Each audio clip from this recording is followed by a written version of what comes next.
ఇప్పుడే జీ5 app download చేయండి. చూడండి మీ ఫేవరెట్ టీవీ షోస్ ఎప్పుడైనా ఎక్కడైనా. గురుజీ, మకర సంక్రాంతి యొక్క విశేషాలు తెలియజేస్తున్నారు. మకర సంక్రమణుడు పేరు మనోహరి. ప్రతి సంక్రాంతికి కూడా సంక్రమణుడు ఎలా భూమిపై ఆవిర్భవిస్తాడో, అంటే భూమిపై ఎలా వస్తారో ప్రతి ఒక్క సంక్రాంతికి కూడా ఒక్కొక్క పేరు ఉంటుంది. ఆ విధానంగా ఈరోజు మనోహరి అని అర్థం. మకర సంక్రమణుడు వృషభ లగ్నంలో ప్రవేశం చేస్తున్నాడు కాబట్టి ఈ సంవత్సరం సుభిక్షంగా ఉంటుంది. రైతులు బాగుంటారు. కానీ చోర బాధ, మోసం చేసే జనాలు మరియు దొంగల బాధ ఎక్కువ ఉంటుంది. మరియు జనాలు అంధకారం వైపు, పాపాల వైపు ఆకర్షిస్తూ ఉంటారు. అయితే అదే విధానంగా ఈ సంవత్సరంలో ధర్మకార్యాలు ఎక్కువ జరుగుతాయి. చూడండి, ధర్మకార్యాలు ఎక్కువ జరుగుతాయి అని శాస్త్రం చెప్తుంది. అదే విధానంగానే మహాకుంభమేళ కూడా జరుగుతూ ఉంది. ఇవన్నీ పంచాంగంలో పూర్వంగానే చక్కగా రచించి ఉంచారు మనవారు. చక్కగా అదే ప్రకారం జరుగుతూ ఉన్నాయి. అంతేకాకుండా ఈ సంవత్సరంలో గోవులు అన్నీ బాగుంటాయి. కానీ గోవులకి కావాల్సిన ఆహారం కాస్త తగ్గుతూ ఉంటుంది, పాలు తక్కువ ఇస్తుంది. అయితే ఎరుపు ధాన్యాలు అధికంగా పండుతాయి అని, మరియు కందులు ఎక్కువ పండుతారు. ఈ సంవత్సరంలో అతి దిగుబడి ఉంటుంది. శనగలు అతి దిగుబడి ఉంటుంది. పసుపు ఎక్కువ పండుతారు. గోధుమలు ఎక్కువ పండుతారు. మరియు ఎర్రటి బియ్యము అంటే ఎర్రటి వడ్లు అంటే వరి, శనగలు, కందులు, ఎరుపు ధాన్యాలు ఎక్కువ పండిస్తారు. దీనివలన దిగుబడి కూడా ఎక్కువ వస్తుంది. అందువలన లాభాలు కూడా కాస్త, అంటే దిగుబడి ఎక్కువైనప్పుడు లాభాలు కాస్త తగ్గుతాయి. అవును కదా. అయితే యథేచ్ఛంగా నష్టాలు లేకుండా పండేవి ఎరుపు ధాన్యాలు అని ఈ సంక్రమణుడు తెలియచేస్తున్నాడు. అదే విధానంగా వర్షాలు అధికంగా ఉంటాయి ఈ సంవత్సరంలో. వర్షాలు అధికంగా ఉంటాయి ఈ సంవత్సరంలో. మరియు ప్రకృతిలో జలప్రళయాలు ఎక్కువ జరుగుతాయి ఈ సంవత్సరంలోని. విషపూరితమైన కీటాలు అధికంగా సృష్టి అయ్యి దాన్ని స్వీకరించిన జనాలు అనారోగ్యానికి దారి తీస్తుంది అని. అంటే ఈ సంవత్సరంలో వైరస్ అనుకోకుండా చాలా ఎక్కువ కొత్త వైరస్ వస్తూ ఉంటాయి. దానివల్ల అనారోగ్య సమస్యలు కూడా మనుషులకి ఎక్కువ ఉంటాయి. కొంచెం జాగ్రత్తగా ఉండాలి అని శాస్త్రం తెలియచేస్తుంది. ఈ సంవత్సరంలో గోదావరి నదీ తీరాన, గుర్తుంచుకోండి, గోదావరి నదీ తీరాన స్నానం విశేషం అంటుంది. గోదావరి నది స్నానం చేస్తే ఈ సంవత్సరం మనకంతా అన్ని అదృష్టాలు ఉంటాయి అని శాస్త్రం తెలియచేస్తుంది. ఈ సంవత్సరం అంతా మనకి శుభకరమే. ఆధ్యాత్మిక దృష్టికోణంలో ఈ సంవత్సరం చాలా ఆధ్యాత్మిక వ్యక్తులకి అదృష్టం, పాపాత్ములకి ఈ సంవత్సరం దరిద్రం, దురాదృష్టం. అందువలన దైవనామస్మరణ ఎవరైతే చేస్తారో, భగవంతుని వైపు ఎవరైతే ప్రయాణం చేస్తారో వాళ్ళకి ఈ సంవత్సరం అదృష్టంగా ఉంటుంది. ఎటువంటి గండాంతరాలైనా వాళ్ళ నుంచి విముక్తి చేస్తుంది. ప్రపంచంలో నాకు తెలిసిన ఎంతో గొప్ప వాళ్ళందరూ కూడా జీవితంలో భగవంతుని నమ్మకుండా అష్టకష్టాలు అనుభవించి నేను ఏదైనా సాధించగలను అని వెర్రివీగి ఆఖరికి ఓడిపోయి తదుపరి భగవంతుడా నువ్వే నాకు దారి చూపించు అని భగవంతునికి శరణాగతి కోరిన తర్వాత వాళ్ళ జీవితాలు అభివృద్ధి అయిన మహానుభావులు చాలామంది ఉన్నారు.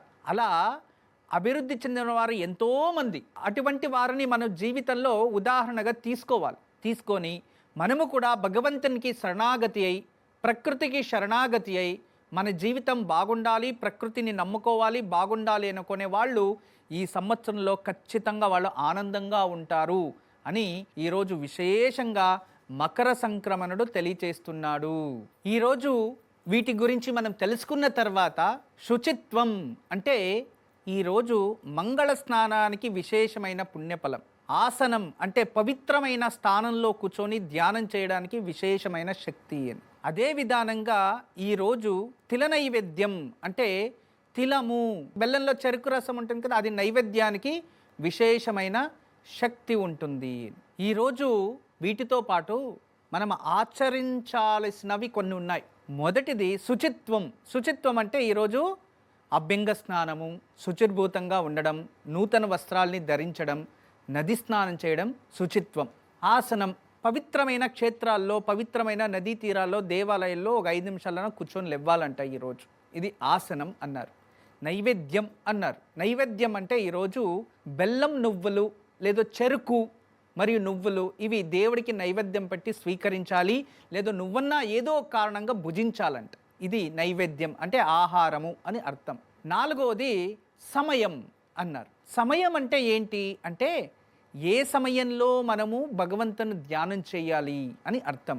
సూర్యోదయ సమయాన ఉదయం సంధ్య, సాయం సంధ్య, ఈ 2 సంధ్యాకాలంలో ఈరోజు భగవంతుని నామస్మరణ చేయాలి.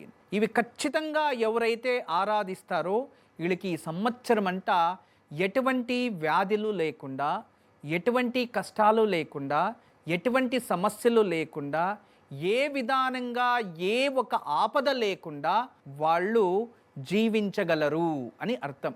ఇలా ఈరోజు వీటిని పాటించాలి. తదుపరి ప్రత్యేకమైనది ఈరోజు దానము అన్నారు. ఉత్తరాయణ పుణ్యకాలంలో దానం చేయాలంట.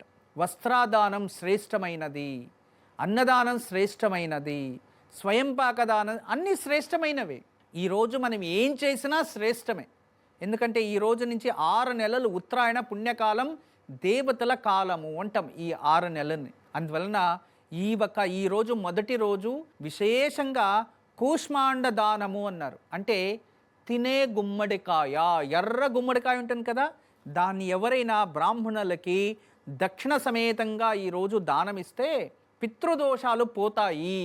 అంతేకాకుండా సూర్యానుగ్రహం వల్ల మనకి ఆరోగ్యము ప్రాప్తిస్తుంది, వాళ్ళకి అన్న ఆహారాలకి ఎటువంటి కొరత ఉండదంట ఆ ఇంట్లో ఈరోజు గుమ్మడికాయని దానం ఇస్తే. అటువంటి గొప్ప రోజు ఈరోజు. మరియు స్వయంపాక దానం ఎవరికైనా ఇవ్వచ్చు. ఎవరైనా బ్రాహ్మణ పండితులు పూర్వంలో ఇంటి దగ్గరకు వచ్చేవారు, ఇప్పుడు ఎవరు రారు కాబట్టి బ్రాహ్మణులకి ఇవ్వాలి అని, లేదా దాసయ్యలు అని వచ్చేవారు, ఒక పిడికిడి బియ్యం అన్నా ఇచ్చేవారు ఈరోజు. అలా ఈరోజు శుభం. మరియు విశేషంగా పూజించేది గోపూజ. మనందరికీ అదృష్టాన్ని అందించేది గోమాత పూజ. ఈ గోమాత పూజని మనం ఈరోజు ఎంత గొప్పగా ఆచరిస్తామో అంత గోవు నుంచి పుణ్యఫలం మనకి ప్రాప్తిస్తుంది. చక్కగా గోపూజ చెయ్యండి. కులదేవత పూజ, గ్రామదేవత పూజ ఈరోజు మనకందరికీ విశేషం.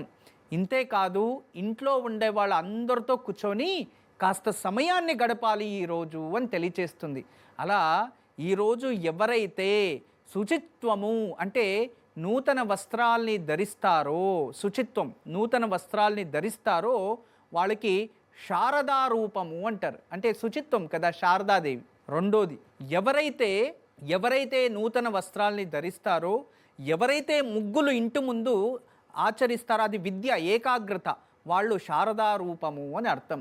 ఎవరైతే ఈరోజు చక్కగా ఇంట్లో ఉన్న వాళ్ళందరికీ కూడా మృష్టాన్న భోజనాన్ని వండి పెట్టి వాళ్ళతో ఆహారం భుజిస్తారో వాళ్ళు దుర్గా రూపము, దుర్గాశక్తి అన్నారు. అదే విధానంగా ఎవరైతే ఈరోజు దవస ధాన్యాలకి పూజించి ఇంట్లో ఉన్న గోమహాలక్ష్మికి పూజిస్తారో వాళ్ళు లక్ష్మీకణః అన్నారు. అంటే శారదాకణం, దుర్గాకణం, లక్ష్మీకణం ఈ 3 కూడా ఒకరిలో వీటిని ఆచరిస్తే వాళ్ళ అనుగ్రహము ప్రాప్తిస్తుంది, వాళ్ళల్లో ఆ చైతన్య శక్తి ఉత్పత్తి అవుతుంది అని.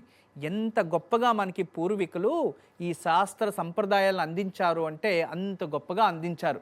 కానీ మనము అర్థం చేసుకోకుండా వాటిని ఉపయోగించుకోవడం తెలియకుండా ఏది పడితే అది ఆచరించేసి ఎవరేం చెప్తే అది చేసేసి తర్వాత ఈరోజు శాకాహారులయ్యే ఉండాలి. ఏ కారణానికి ఈరోజు సూర్యున్ని ఆరాధించే రోజు, సూర్యునికి ఈ యావత్ జీవరాశులు కూడా మనలాగే ఒకటే.